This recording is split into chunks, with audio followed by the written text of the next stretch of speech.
I believe it's 17 years since you did something solo. Yeah, well, it's just because we've been doing so much together as the Bee Gees that I never really had the opportunity to do that, or really the desire. I mean, yeah, I felt like it, but it was like April this year I woke up one morning, I thought, yeah, all right, I'll do it. Gotta do it. Love dramatic stories behind the spotlight? Hit that subscribe button now. RetroWaves takes you beyond the music. Robin Gibb was the heartbroken twin who watched fame tear his family apart. The one who, at the height of the Bee Gees' global domination, walked away. But why? Was it ego, creative suffocation, or something far deeper? A rivalry that turned brother against brother? Because everything passes no matter what, you know. And what have we witnessed in the past 10 years? How everything really does pass. Tonight, we uncover the truth behind the Bee Gee who wanted to go solo, and the wild twists that followed. From courtroom battles to chart-topping revenge, this isn't just a music story, it's a family civil war. And by the end, you'll understand why Robin left, and whether he ever really came back. Stay with us. To the world, Robin Gibb was the voice that bled, haunting, fragile, almost operatic. Songs like I Started a Joke and Massachusetts didn't just showcase his unique vibrato, they embodied the raw emotion the Bee Gees were capable of. But behind that beautiful voice, something was building. Robin, born minutes apart from his twin Maurice, was always seen as different. Where Barry led with charm and confidence, Robin led with intensity and introspection. In interviews from the 1960s, Robin hinted at feeling overlooked. In one quote to New Musical Express in 1969, he said, "Sometimes I wonder what we are, a group, or just Barry in the backing." That wasn't just a jab. That was a cry for independence. In 1969, it happened. Just after their song First of May was released, tensions exploded. Here's the verified story. Robin and Barry had competing songs for the next Bee Gees single. Barry pushed First of May, where he sang Lead. Robin wanted Lamplight, a melancholic ballad where he sang Lead. Robert Stigwood, their manager, backed Barry. That was the last straw. Robin walked away.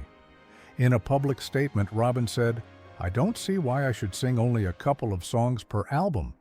This wasn't a negotiation, it was a resignation.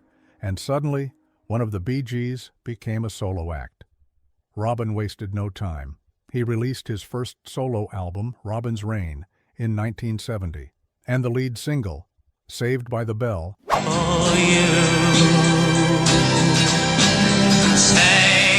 was a shot across the bow. It soared to number 2 in the UK. For a brief moment, it looked like Robin was right. He didn't need the Bee Gees. But beneath the surface, things were falling apart. Unverified rumors claim Robin wanted to form a new group with his younger brother Andy, but their parents stopped it. Verified reports confirm Robin suffered a nervous breakdown during this period. He was only 19, and the pressure, both personal and public, overwhelmed him. He told Disc and Music Echo in 1970, "I'm not ashamed to say I cried. I felt like I lost a limb when I left." Barry and Maurice continued without Robin. They released the album Cucumber Castle. It had moderate success, but the magic was missing. Critics noticed, fans noticed, even the brothers noticed. Verified interviews show Maurice struggled with alcohol during this time, and Barry admitted the band felt incomplete. The chemistry was gone. So were the harmonies. In 1970, just over a year after the split, the Bee Gees reunited. No press conference, no apology. Just a single, Lonely Days, and it became a hit.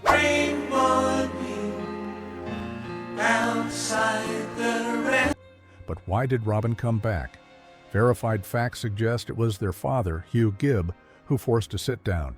Hugh reportedly told them, "You're stronger together than apart." Robin agreed, but that doesn't mean he forgot. Ironically, when the Bee Gees hit their greatest peak, during the Saturday Night Fever era, Robin's presence diminished. Barry became the face, the falsetto, the brand. Robin still sang, still harmonized, But many noticed his solo moments were fewer. Verified accounts say Robin resented this. In a 1979 interview with Rolling Stone, he said, "We're a team." But some teams forget to pass the ball. Unverified rumors claimed Robin kept private notebooks of songs he wanted to record on his own, ones that never made Bee Gees albums. Then came Andy, their younger brother, not a Bee Gee, but a global pop sensation. Barry was producing Andy's hits. Maurice helped arrange. Robin? He watched. Sources close to the family say Robin felt sidelined again. In fact, he told the Daily Express in 1981, "It's strange to see your little brother become a star and not know where you fit in." Robin and Andy were close, but there was also a silent rivalry. Some unverified whispers suggest Robin felt Andy's success delayed his own solo dreams. Tragically, in 1988, Andy died. Robin was devastated, and many believe it lit a fire inside him. After Andy's death, Robin returned to solo music. His 1983 album, How Old Are You, included the hit Juliet, which topped charts in Europe.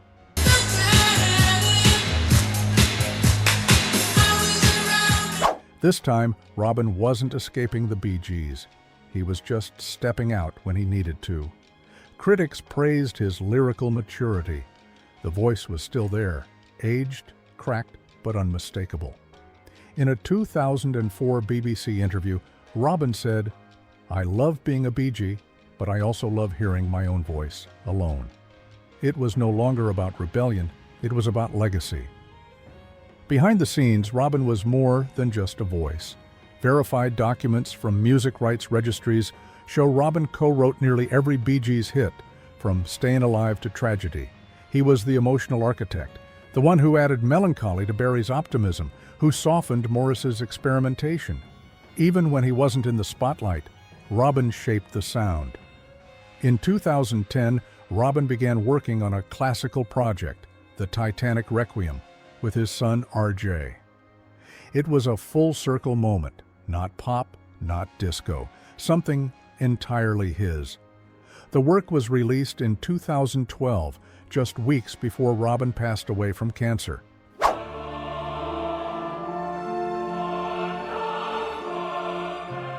It was his final solo statement, haunting, orchestral, and deeply personal. Robin never disowned the Bee Gees, but until the very end, he chased something of his own. So, did Robin Gibb really want to go solo? Yes, but not forever. He wanted space, voice, control. What he truly wanted was to belong. In a band that didn't always make room for him. His story isn't about leaving, it's about finding his place, again and again, even when it meant walking alone. And sometimes those who walk alone leave the deepest echoes. For more untold stories and music legacies, hit that subscribe. Only on RetroWaves, where legends never fade. Robin Gibb often said he felt things too deeply, and when you listen to him, really listen, you hear it. Not just in the words, but in the ache behind them. Songs like I Started a Joke or Run to Me weren't written to chase hits. They were reflections of a man who lived in the shadow of everything: success, brothers, grief, even his own image. Verified reports show Robin struggled with chronic health issues, from intestinal problems in the 1980s to a devastating cancer diagnosis in 2011. Yet he kept recording, kept performing, because music wasn't a career for him, it was survival. Publicly, Robin could be eccentric, but even difficult. He dressed in Edwardian coats. He had a sharp tongue in interviews. And unlike Barry, who embraced fame, Robin often recoiled from it. Verified interviews with friends and collaborators described him as hypersensitive, obsessive, and melancholic, but also fiercely loyal, especially to Maurice. When Maurice died suddenly in 2003 from a twisted intestine, Robin was never the same. In fact, verified statements from Robin himself confirmed he was institutionalized for depression after Morris's death. He said in a 2008 interview, It was like losing half of my own mind. We were twins. No one knew me better. No one ever will. That grief, unprocessed, volcanic, crept into his final songs. And some believe it's what pushed him to finally finish his classical project with R.J. He was writing not for pop charts, but for closure. While Barry Gibb is often credited as the face of the Bee Gees, Robin was arguably its soul. And in death, the world slowly began to realize that. Artists like Coldplay, Rufus Wainwright, and even Adele cited Robin's emotional delivery as a quiet influence.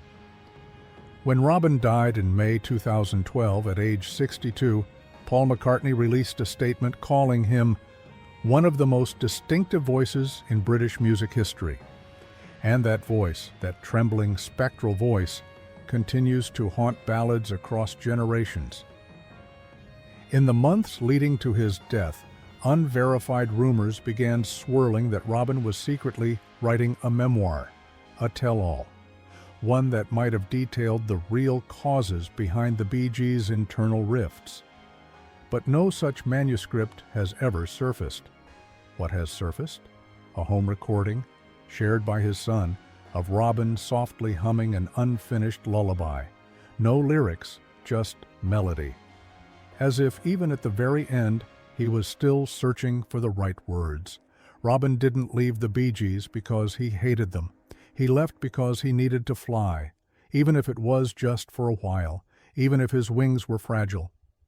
And when he returned, he didn't come back with apologies. He came back with understanding, because some families break apart just to learn how to hold tighter, and some voices, like Robin Gibb's, never needed the spotlight, just a moment to be heard.